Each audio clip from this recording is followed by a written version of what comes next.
As pessoas começaram a reparar nela há uma década. A fumaça do motor do avião, conhecida como esteira de fumaça, parecia estranha e durava como nunca antes. Alguma coisa estranha está acontecendo no nosso céu. Isso é uma coisa muito diferente. É fumaça química. Alguns observadores acreditam que aditivos experimentais estão transformando esses longos riscos de gás em uma esteira química. Ela se chama fumaça química. Dizem que é parte de testes atmosféricos secretos e as pessoas são as cobaias que não têm consciência. Não há nenhuma prova para sustentar essa afirmação. Será que essa fumaça é mais do que a emissão normal de combustível com vapor de água congelado? Nós chamamos testemunhas dos dois lados. E peritos realizaram inúmeras experiências buscando substâncias nefastas e um veredito final quando examinamos a prova infalível.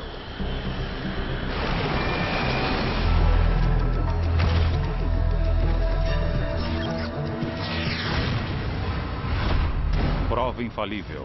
Fumaça química. A esteira de fumaça existe desde que o avião começou a voar. Ela geralmente ocorre quando o gás quente do motor encontra o ar úmido e gelado das altas altitudes. E um avião voa pela atmosfera fria e produz um gás quente que é composto de gás carbônico e vapor d'água. O gás se condensa em cristais de gelo visíveis. Eles formam riscos brancos que podem durar minutos ou horas. Os peritos em aviação alegam que com o aumento do tráfego aéreo estamos vendo mais riscos. Não é nada além disso. Mas algumas pessoas acham que o mesmo avião pode soltar aditivos químicos experimentais no ar, as chamadas esteiras químicas ou fumaça química. Dessa forma, os órgãos do governo podem manipular o clima ou contrabalançar o aquecimento global. Mas algumas pessoas afirmam que a fumaça química é prejudicial para as pessoas em geral. As testemunhas. As testemunhas e os pesquisadores que acreditam na fumaça química dizem que a fumaça dos aviões não desaparece rapidamente como desaparecia antes. Agora ela demora e se espalha, às vezes durando horas, formando desenhos estranhos e suspeitos. Rosalind Peterson é uma dessas pessoas. Isso não é normal para nós. É uma grande experiência. Peterson mora no norte da Califórnia, perto de São Francisco. Durante um tempo, ela trabalhou na Secretaria Estadual da Agricultura. Parte do seu trabalho era estar ciente sobre as questões ambientais. Eu comecei a reparar nesses riscos estranhos no céu em 2002, quando um amigo me chamou a atenção para isso.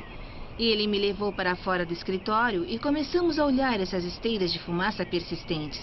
Peterson achou que estava havendo uma ligação entre as atividades dos aviões e os relatos de água quimicamente contaminada das comunidades de toda a Califórnia. Havia acúmulos incomuns de substâncias químicas e metais pesados. Bário, alumínio, manganês, magnésio, zinco. E eu desconfio que essa poluição vem de alguma coisa que está sendo liberada na atmosfera. Peterson ficou tão assustada com a fumaça química que ela fundou uma organização chamada California Skywatch, um grupo dedicado à limpeza do ar. Comecei a documentar o que eu via. Eu tirava fotos nos meus intervalos, tirava fotos na hora do almoço. Comecei a ficar com raiva, porque nosso céu tão azul já não era mais tão azul assim. Viravam uma névoa branca e depois viravam nuvens artificiais, bloqueando a luz do sol. Peterson descobriu que não estava sozinha nessa história. Centenas de sites denunciavam que a fumaça persistente dos aviões se tornara um problema mundial. Eu passei então a pesquisar em sites da internet e em órgãos do governo, do meio ambiente, da atmosfera, da NASA, na Força Aérea Americana. Eu vi que havia muitos programas de aquecimento atmosférico e testes em andamento. Descobri que havia muitos equipamentos que deixavam esse tipo de risco persistente e substâncias químicas. Will Thomas é um jornalista investigativo que acredita que algumas fumaças são parte de experiências atmosféricas secretas. Ele tem escrito sobre isso há mais de 10 anos. Esse é um projeto deliberado para desacelerar o aquecimento global. Esses riscos estavam aparecendo em regiões rurais, longe dos sinais de rádio e das rotas aéreas normais. Apareciam durante semanas no céu e depois desapareciam totalmente. E aí reapareciam meses depois, ao contrário do tráfego aéreo normal programado. Thomas acredita que a fumaça química é um sinal de que alguém está usando as emissões dos aviões para controlar o clima e desacelerar as mudanças climáticas. O problema da fumaça química é que quando tentamos manipular e interferir nos complicados e interligados processos atmosféricos, podemos ter consequências inesperadas em grande escala. Geoengenharia.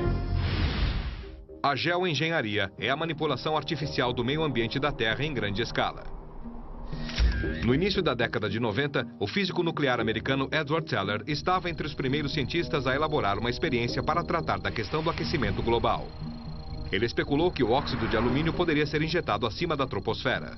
Isso agiria como minúsculos espelhos e refletiria uma parte dos raios solares de volta para o espaço. Supostamente, isso nunca foi posto em prática.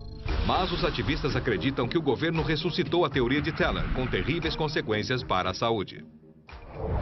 Parte dessas partículas radioativas desse projeto de fumaça química são as partículas de estanho caindo aos megatons sobre as pessoas desavisadas, plantas e animais.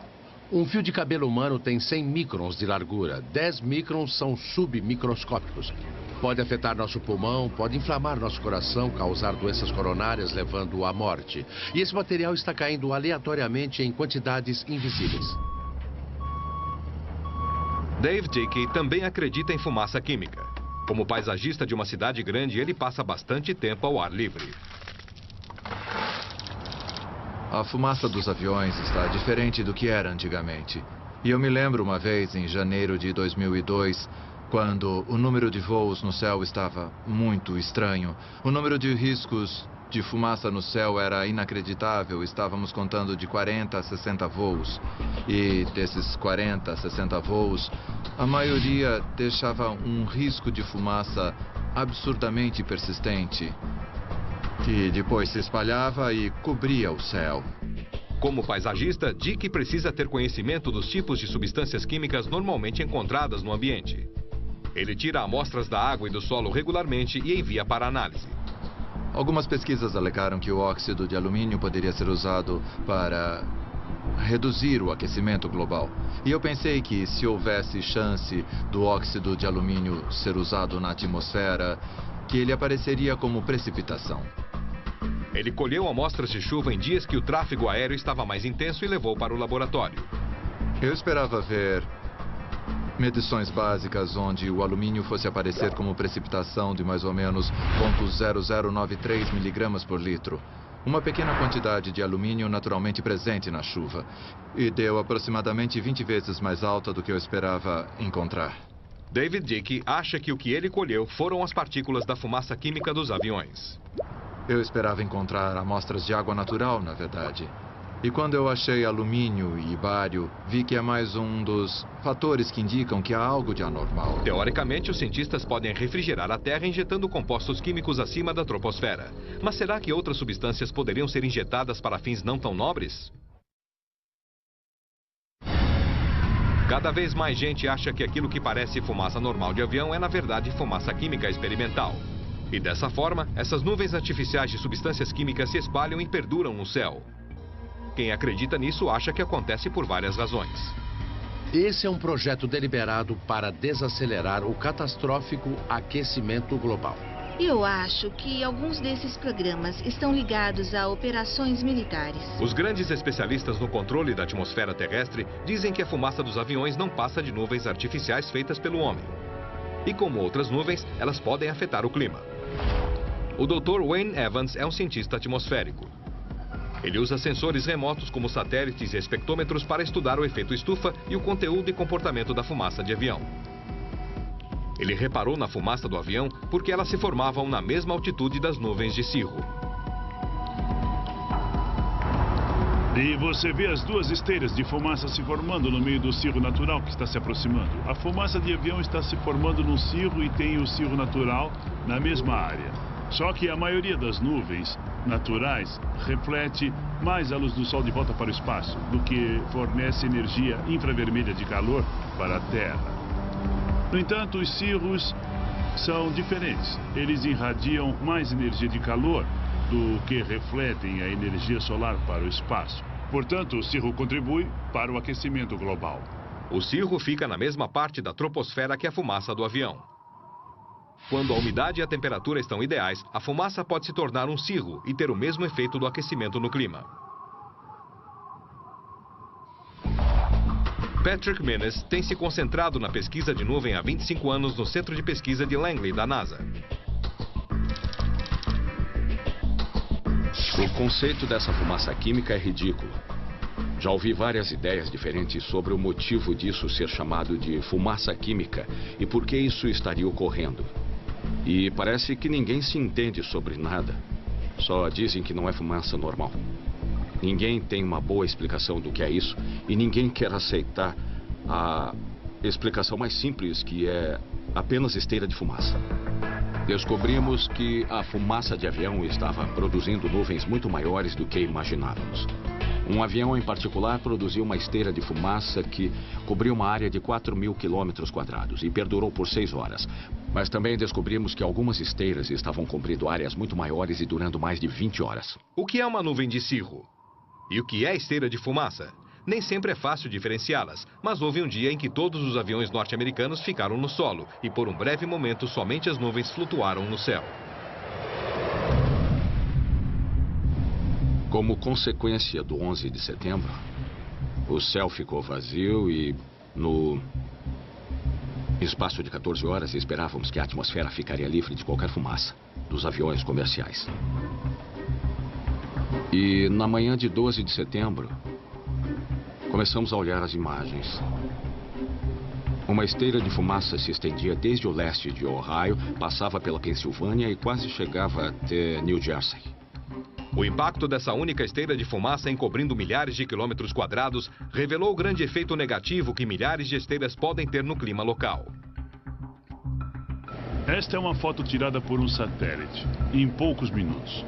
Só que as esteiras de fumaça desta foto duraram talvez um dia, no mínimo 10 horas. Porque você vê uma quantidade enorme de aviões no ar. A preocupação do Dr. Evans sobre o impacto da esteira de fumaça no aquecimento global o levou a estudar os padrões dos voos comerciais. Os aviões voam em corredores distintos no mundo. Você pode ver a alta densidade do tráfego aéreo sobre os Estados Unidos. E as áreas bem azuis aqui, a maior densidade de tráfego sobre áreas como Chicago e Nova York.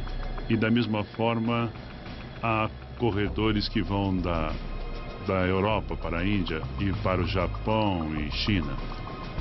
Esta imagem mostra bem que a Europa também está lotada de esteiras de fumaça e cirros produzidos pela fumaça de avião. Dá para ver a grande quantidade de esteiras em um dia qualquer sobre o Canal da Mancha e sobre a França. E dá para ver também que as esteiras estão misturadas ou se tornando cirros. Então a Europa também tem esse problema, não é só a América do Norte. A pesquisa do Dr. Menes na NASA apontou na mesma direção. Concluímos que isso provavelmente acontecia em vários lugares diferentes e passamos a observar as imagens de satélite. E de fato achamos vários tipos de provas dessa difusão, movimentação e cobertura da atmosfera. E temos pesquisado isso desde então. Num período de 5 semanas, em abril e maio de 1996, a NASA realizou um estudo especial da esteira de fumaça e dos cirros. A experiência envolvia 3 aviões. Um gerava a esteira e os outros analisavam e registravam o seu comportamento. Para o estudo, era necessário ser uma região de alta umidade atmosférica, onde as esteiras se formam mais rapidamente. Aí, a NASA mandou um avião DC-8 para o litoral do norte da Califórnia e ele voou formando um desenho de pista de corrida. Gerou uma grande quantidade de fumaça e pudemos rastrear essa fumaça conforme se movimentava com o vento pelo litoral sobre Sierra Nevada, onde finalmente se partiu e se dissipou. Então, conseguimos analisar toda a duração de uma esteira de fumaça, uma esteira persistente nesta experiência, e foi a primeira vez que fizemos isto. As pesquisas prosseguem no mundo todo. Iniciativas conjuntas entre Estados Unidos e Canadá usam o Advanced ACE, o satélite experimental de química atmosférica, para medir a química das nuvens e esteiras de fumaça como parte de uma análise abrangente do efeito estufa. O Dr. Evans faz parte dessa iniciativa. Podemos avaliar quantitativamente a contribuição da fumaça dos aviões. E ela constitui cerca de 4% dos atuais 3 watts por metro quadrado que foram causados pelo efeito estufa na atmosfera. E se isso dobrar ou triplicar mais adiante, provavelmente vamos ter algo em torno de 8 a 12%. Então dá para ver porque esse será um sério problema no futuro. Com o tráfego aéreo comercial previsto para aumentar até 3 vezes nos próximos 20 ou 30 anos, será que existe uma solução ecológica para o problema da fumaça de avião e dos cirros formados por essa fumaça? Grupos ambientalistas estão pedindo uma redução do número de voos por causa do problema do aquecimento global. Então vamos ter um grande conflito de interesses no futuro entre setores bem distintos da sociedade. Os aviões poderiam voar mais alto ou eles poderiam parar de voar à noite, porque à noite a fumaça do avião é mais eficaz para causar o aquecimento global, pois não há sol, luz solar para ser refletida para o espaço. Eu não sei, há uma série de questões como essa que precisam ser discutidas e estudadas. Se a fumaça é tão penetrante e tão eficiente para se espalhar sobre grandes áreas do céu, os cientistas poderiam usá-las em experiências que beneficiassem o meio ambiente? Podemos ver a fumaça de avião como uma forma de alteração climática inesperada. Alterações climáticas. A alteração climática deliberada é uma tentativa dos cientistas atmosféricos de colocar a mãe natureza na direção certa. Usando aviões com mecanismos de pulverização para jogar substâncias químicas no céu, o clima pode ser suavizado ou intensificado em uma área limitada durante algum tempo. O Dr. Joseph Golden é um pioneiro em alteração climática. Ele estuda o clima para o governo americano há mais de 40 anos. O que quer que façamos, sempre há quem ache que algo secreto está acontecendo. Eu comecei a me envolver na pesquisa de alteração climática nos Estados Unidos com o projeto Fúria da Tempestade, que tem uma história que começou nos anos 60. O objetivo das experiências desse projeto era enfraquecer os furacões em mais ou menos 10 ou 15%. O projeto Fúria da Tempestade fez experiências com o processo chamado semeadura de nuvens. O avião entrava no centro do furacão e pulverizava iodeto de prata. Na teoria, o composto químico iria se reunir à umidade supergelada do furacão e o faria congelar. Uma série de complexas alterações nas paredes do centro deveriam ocorrer e diminuir a velocidade e a força destruidora do furacão. No fim, o projeto malogrou a um custo de milhões de dólares, sem mostrar resultados conclusivos. Mas com o avanço da tecnologia, a semeadura de nuvens ganhou outras utilidades. Nos últimos 10 anos tem ocorrido grandes avanços no iodeto de prata que estamos usando. Terry Crows é meteorologista e gerente de projetos da empresa de Dakota do Norte Weather Modifications. A empresa tem uma grande frota de aviões e executa projetos de semeadura de nuvens em mais de 12 países no mundo todo. A procura por água doce vem aumentando. As pessoas não dão valor à perfuração de poços e à extração de água do solo. Agora estamos tentando usar a tecnologia moderna para extrair a água desperdiçada desse rio de vapor d'água que passa sobre nós a cada segundo do dia. Muita gente nem sabe que a Califórnia pratica semeadura de nuvens no inverno há quase 50 anos, para dar conta da demanda de água cada vez maior na Califórnia. Se substâncias químicas como o iodeto de prata pulverizadas por aviões podem fazer nevar na Califórnia e chover nas lavouras de trigo de Indiana, o que impede os cientistas atmosféricos de controlar o clima numa escala mundial? Geoengenharia. Os geoengenheiros buscam formas de alterar os sistemas climáticos injetando substâncias químicas acima da troposfera. Os cientistas admitem que uma das maneiras mais eficientes e econômicas de fazer isso é com o uso de aviões de grandes altitudes. Com certeza nós não vamos fazer nada que comprometa o sistema climático. A geoengenharia já existe há várias décadas, mas como os sistemas climáticos parecem estar mudando mais rapidamente do que imaginávamos, estamos ressuscitando a ideia e pensando mais seriamente nisso. Tom Wigley está no Centro Nacional de Pesquisas Atmosféricas. Ele já publicou teorias sobre a geoengenharia como estratégia para combater o aquecimento global. Um tipo específico de geoengenharia que eu avaliei mais detalhadamente é a difusão de dióxido de enxofre na estratosfera.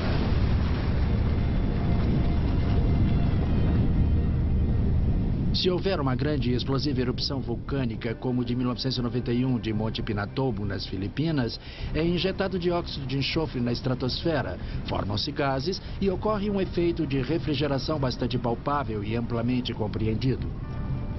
O dióxido de enxofre dos vulcões tem um efeito benéfico no clima. Ele reflete os raios solares, resfria a atmosfera terrestre e combate o aquecimento global.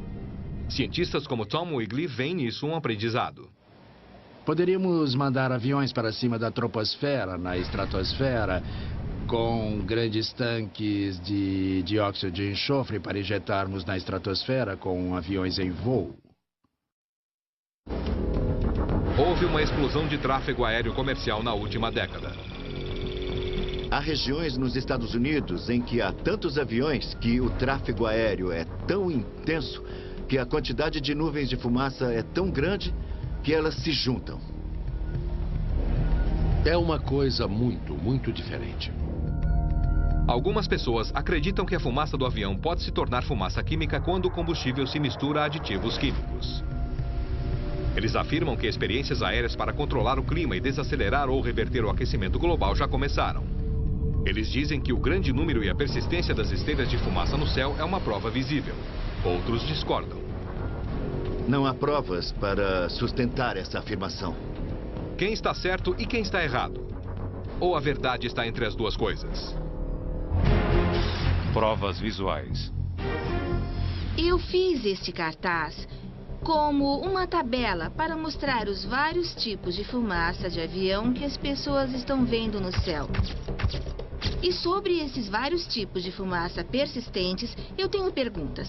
Por que essas formações? Por que diferentes padrões de dispersão? Por que existem os X? Por que existem linhas paralelas com esses tufos em cima? Essas paralelas persistentes?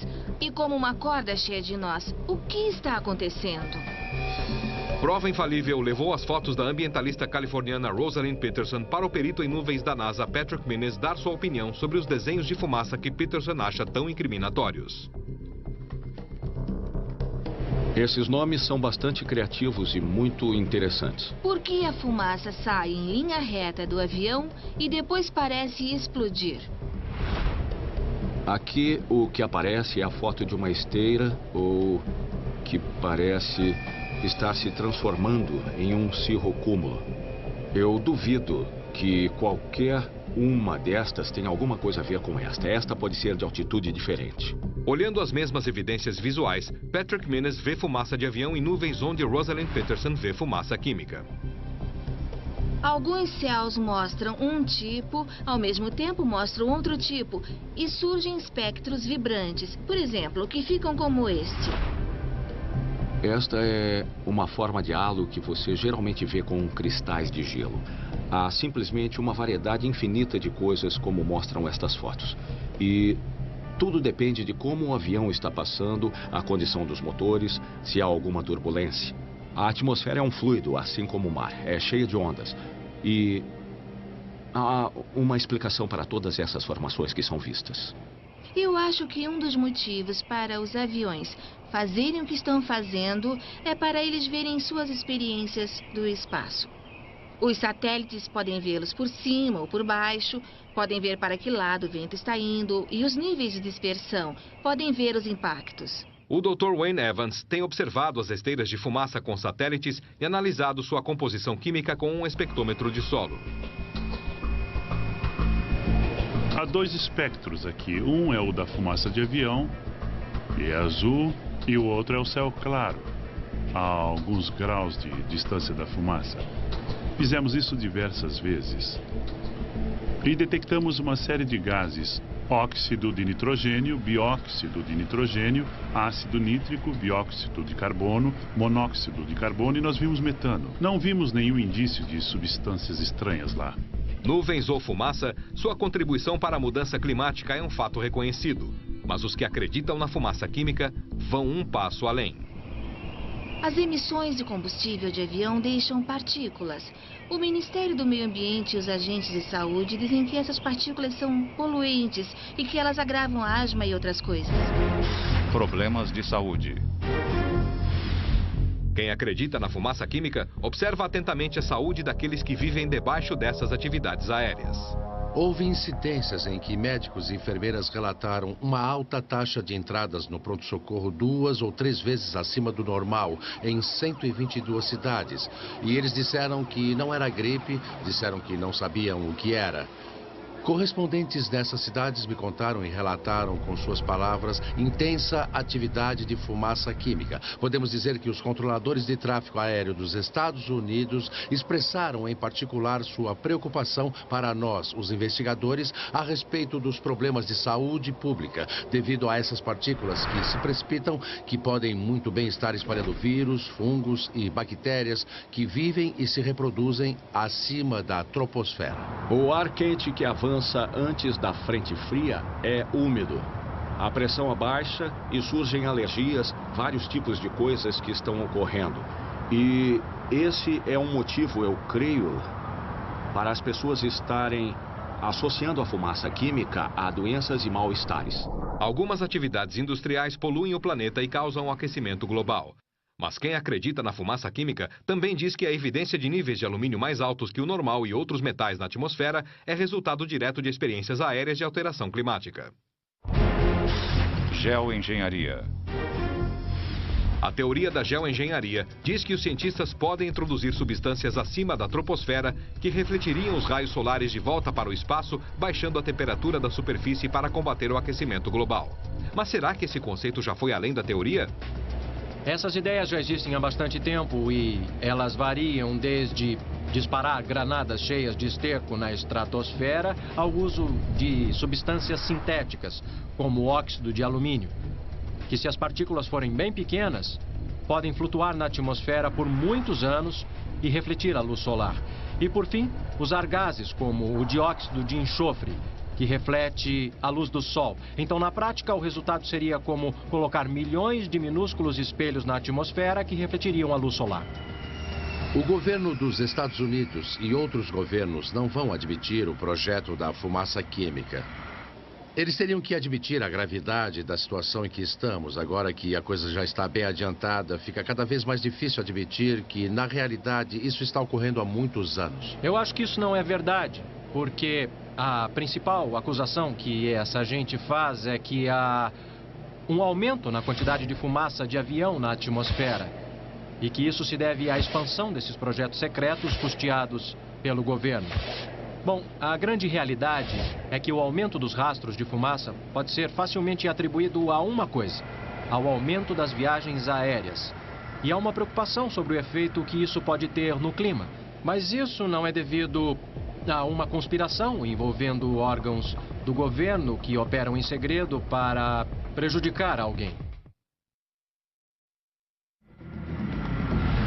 Os dois lados do debate sobre a fumaça do avião concordam que o combustível aéreo, como qualquer combustível de motor, contém poluentes nocivos.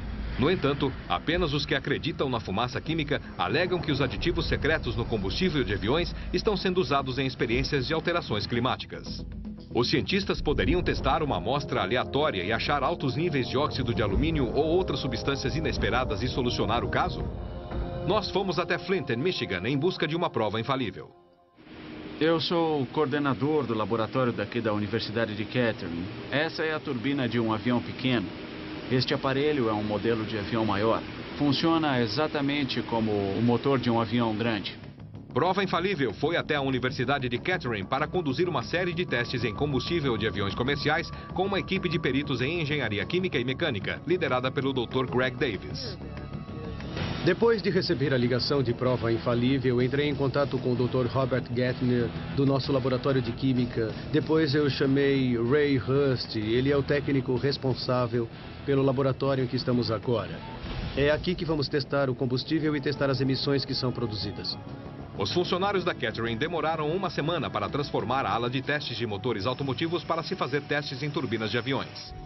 Equipamentos sensíveis foram testados e calibrados com uma série de operações de ensaio. O dia de testes começou com a compra aleatória de 5 galões de combustível de avião comercial no aeroporto da região. O motor de avião que temos no laboratório é um modelo em escala de motor de avião. Ele faz tudo o que o motor de um avião comercial faria em um avião de passageiros. E temos a vantagem adicional de estarmos em um laboratório, em um ambiente controlado. E podemos controlar o combustível que abastecemos, podemos retirar as amostras das emissões. Prova Infalível pediu aos cientistas da Catering que procurassem por vestígios de alumínio tanto no combustível líquido quanto nas emissões depois da combustão no motor do avião. O alumínio parece ser o metal mais frequentemente identificado pelas pessoas que acreditam que existe uma conspiração para transformar a fumaça do avião em fumaça química.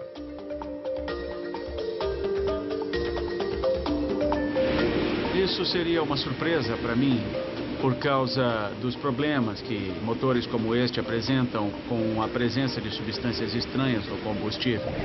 E eu acho que se houvesse alumínio no combustível, daria algum problema na turbina, por exemplo. Ou acabariam aparecendo acúmulos de metal no tubo de escape. Então, eu acho que isso iria causar alguns problemas sérios que o fabricante de motores teria que levar em conta para fazer com que o motor aguentasse isso. Enquanto Ray Rust prepara o motor para sua viagem terrestre usando nossa atmosfera de combustível, Greg Davis escolhe os filtros de quartzo especiais. Eles vão captar amostras de fuligem e substâncias particuladas da emissão do avião.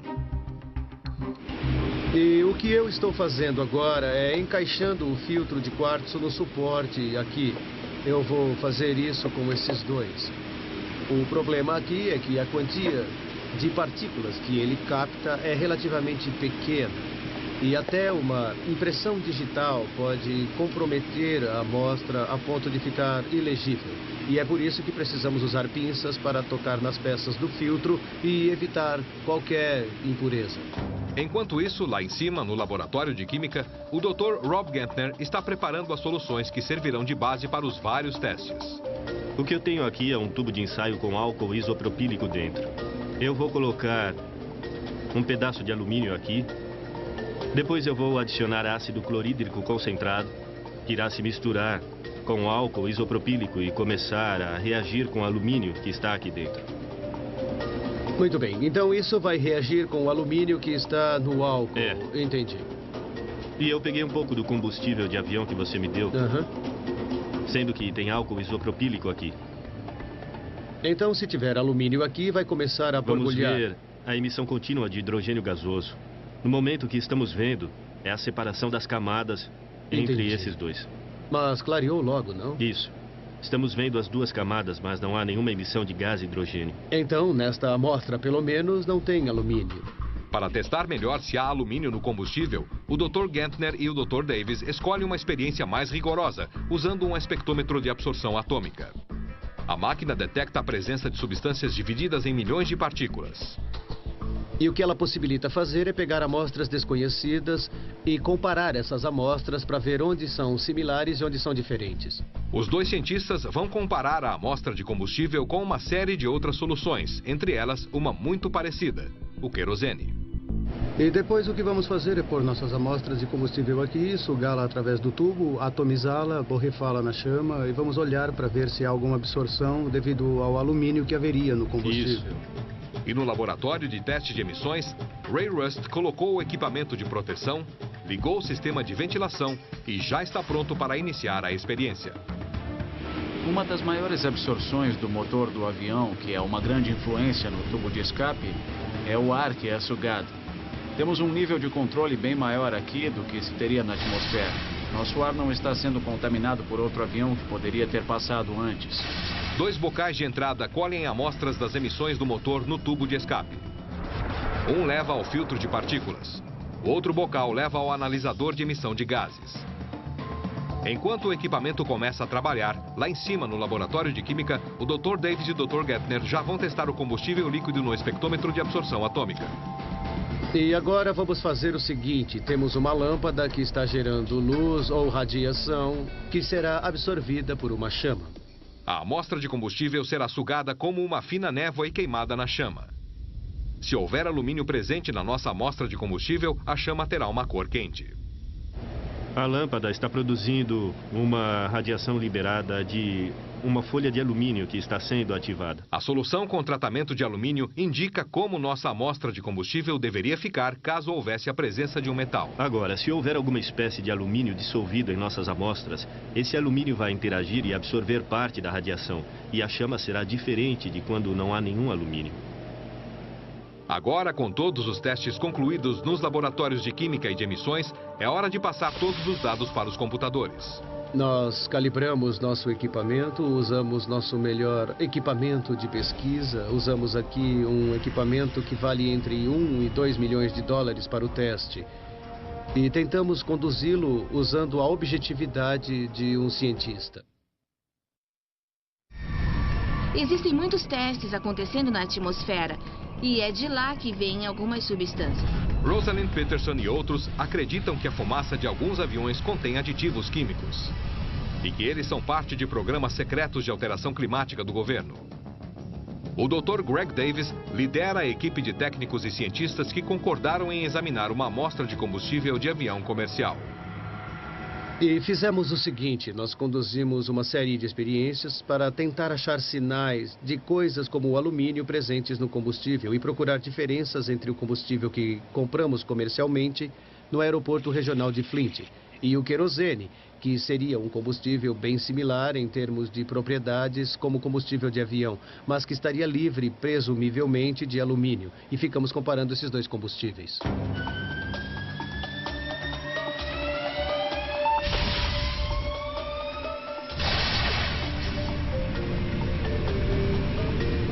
As emissões do combustível foram testadas em um modelo em escala de motor de avião totalmente operacional. O processo produz a mesma emissão que qualquer motor de avião produziria. O teste de emissões procurou quaisquer partículas sólidas na fuligem expelida usando um filtro de quartzo especial.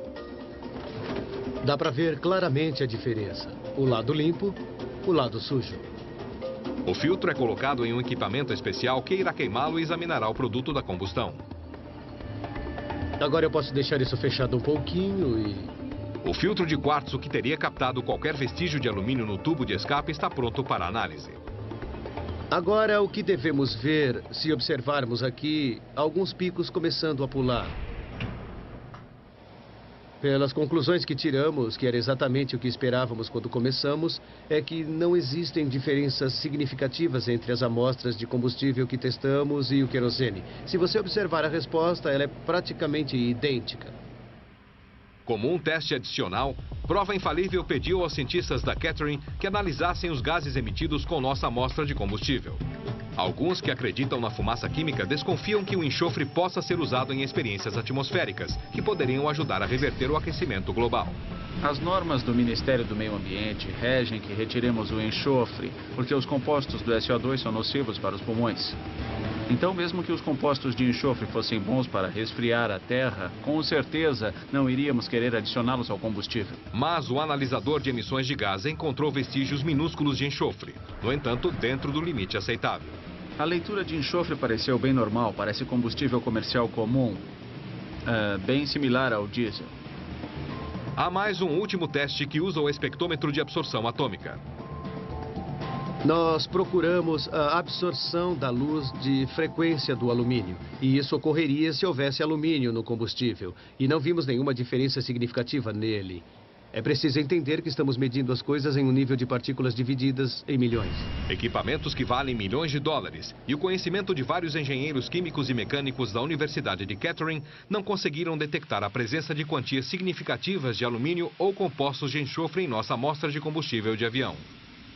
O problema de todas essas experiências é que nós só usamos uma única amostra, mas devo salientar que fomos comprar no aeroporto e não pegaram uma amostra especial para nós. Era um combustível comercial comum, combustível de avião. Mas as pessoas sempre vão argumentar que era só uma amostra ou que talvez não estejam adulterando o combustível aqui em Flint, Michigan. Se ninguém estiver adulterando o combustível de aviões comerciais em nenhum lugar e os aditivos não forem responsáveis pelos altos níveis de alumínio na atmosfera, então quem acredita na fumaça química acha que ela pode estar vindo de aviões militares. A Força Aérea Americana joga toneladas de fibra de vidro revestida com alumínio, chamada Chaff, sobre a Califórnia e outros estados. Essa forma de alumínio é injetada diretamente na atmosfera por aviões militares. Isso poderia ser a causa das altas doses de alumínio que quem acredita na fumaça química diz que acompanha estranhas atividades aéreas? Olhando do nível do chão, podemos observar fumaças químicas que são bem diferentes do rastro de condensação normal. As provas visuais estão se acumulando e com elas aumentam as preocupações de quem acredita na fumaça química. Os cientistas da Universidade de Kettering testaram um combustível de avião comercial. A Força Aérea Americana não quis dar ao Prova Infalível uma amostra de combustível de alto desempenho que eles usam nos aviões militares. E isso, segundo os que acreditam na fumaça química, gera outra preocupação. A Força Aérea Americana solta toneladas de fibra de vidro revestida de alumínio chamada de Chaff sobre a Califórnia e outros estados. Essa fibra não é um aditivo de alumínio para combustível. Ela é ejetada da barriga do avião militar para confundir os radares e evitar a detecção da vigilância do inimigo. São como pequenas agulhas revestidas com alumínio. Elas se grudam e estão sendo usadas desde a Segunda Guerra Mundial para produzir alvos artificiais para radares. O Chaff, flutuando no ar, também pode ajudar os cientistas a rastrear as correntes de vento. Quando são jogadas dos aviões, essas agulhas são tão pequenas e tão leves que elas acompanham o movimento do ar. E é uma forma inteligente de fazer a medição do vento com o tempo bom. Essa tecnologia, então, pode ser usada para rastrear experiências de alterações climáticas. O Ministério da Defesa, apenas há 1 ou 2 anos, patrocinou um workshop em Washington sobre alterações climáticas. Então você fica pensando se, na verdade, as Forças Armadas continuam a pensar nas alterações climáticas com seu kit de ferramentas. E tudo bem, eu não tenho nada contra isso. Para cada estatística convincente e imagens dramáticas sobre algo estranho que acontece no céu, existe um contra-argumento dos céticos que é igualmente persuasivo. Se é que se pode provar culpa ou inocência, não há dúvida de que a tecnologia e o potencial para experiências com a fumaça química de fato existem. Procurei a Força Aérea Americana e disseram: não fazemos isso, não é verdade. Essa é a mesma Força Aérea que publicou um relatório Dominando o Clima em 2025, convocando especialistas em clima, aviões-tanque, para jogar partículas refletivas em uma operação chamada Obscurecimento Aéreo. Precisamos aproveitar todo mundo neste planeta para ajudar a solucionar o problema do aquecimento global. Se pudermos fazer isso com algum tipo de engenharia climática, melhor ainda. Para quem acredita na fumaça química como Rosalind Peterson, Dave Dickey e Will Thomas, as provas parecem irrefutáveis. Eles estão convencidos de que as substâncias químicas estão sendo colocadas na atmosfera usando os aviões e sua esteira de fumaça. Essas atividades, segundo eles, são tentativas temerárias de alterações climáticas e estão sendo mantidas em sigilo. No inverno de 2005, o governo norte-americano instituiu o Departamento Federal de Alterações Climáticas em Washington. Esse é um órgão autorizado pelo governo cuja missão declarada é alterar o tempo e o clima. Como isso é um fato, eles poderiam se manifestar e admitir um projeto sobre fumaça química. O caso que nós chamamos de fumaça química talvez nunca seja solucionado sem a total participação do governo. No entanto, nenhum dos lados dessa polêmica nega que a fumaça dos aviões é um problema. A esteira de fumaça é uma consequência natural do voo dos aviões. Ela se espalha e permanece, tornando-se parte das nuvens que cobrem a Terra. Os cientistas admitem que, dessa forma, ela contribui para o aquecimento global. Nós não temos 100 anos, temos talvez 20 anos para começar a ver alguns dos graves efeitos de alteração climática. Os relatos das testemunhas, sustentados pelas imagens de satélites, provam exatamente a grande extensão das esteiras de fumaça encobrindo o planeta. Mas o que não está claro é se de fato existe algum programa em andamento no céu enquanto o povo permanece sem saber. Eu não ficaria surpreso se visse daqui 1 ou 2 anos, conforme a pressão pública aumentar para que algo seja feito para suavizar os piores efeitos da alteração climática, o governo se pronunciar e admitir esse programa. Se não vamos conseguir inventar tecnologias melhores a tempo, e se não vamos conseguir regularizar as emissões a tempo, só nos resta utilizar esses meios extraordinários. O objetivo é reduzir o aquecimento da Terra antes que aconteça uma catástrofe.